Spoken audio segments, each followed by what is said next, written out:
Ang kwentong ito ay nangyari noong dekada 40.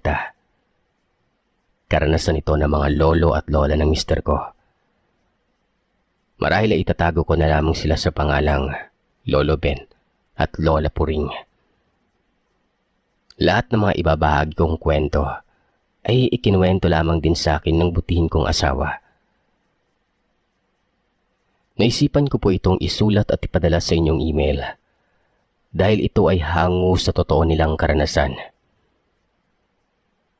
Matagal na rin po akong tagapakinig ng mga true story sa channel mo.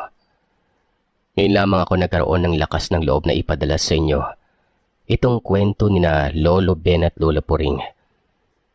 Ito ay karanasan nila patungkol sa mga aswang na manghahawa.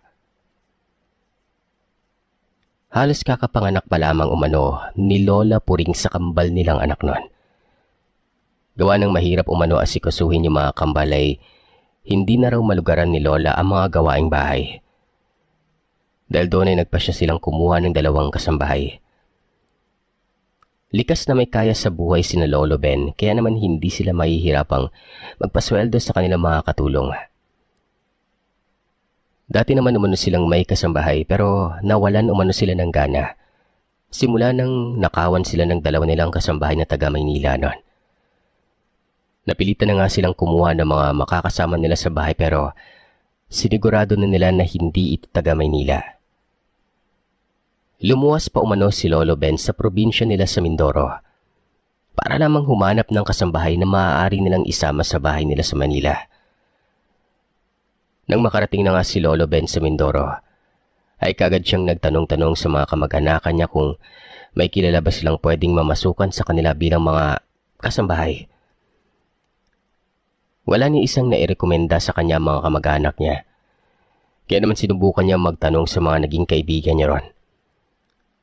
Isa sa mga naging kaklase niya ang nagrekomenda sa kakilala umano nitong mag-ina na pwedeng mamasukan sa kanya. Dahil lamang umano sa barangay nila yon at hindi nila ito personal na kakilala. Basta ang alam daw niya ay naghahanap ang mga yun ng trabaho gawa ng sobrang hirap ang pamumuhay nila.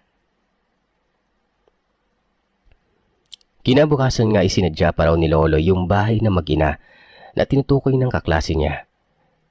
Isang maliit na barong-barong na kubo umano ang nadatnan ni Lolo noon. Medyo malayo-layo umano ito sa lahat ng mga bahay sa barangay na yon. Namumukod tangi lamang umano ang bahay na ito sa may bandang itaas ng bundok. Tahimik ang paligid at walang makikita sa paligid kundi ang mga halaman at naglalakihang mga puno. Hindi pa man daw nakakalapit sa bahay na yon si Lolo Ben nang biglang bumukas ang pintuan nito at lumabas doon ang isang ginang na siguro ay nasa late 50s na. Maya-maya ay lumabas din umano yung anak nitong babae na may nasa edad 20 pataas ton. Hindi na umano nagpatumpik-tumpik pa si Lolo Ben. Kaagad na nitong sinabi sa mag-ina ang pakay niya. Hindi naman umano nagdalawang isip ang mga yun na tanggapin ang offer niya. Ayon pa sa mag-ina, matagal na umano nilang pangarap na makarating sa Maynila.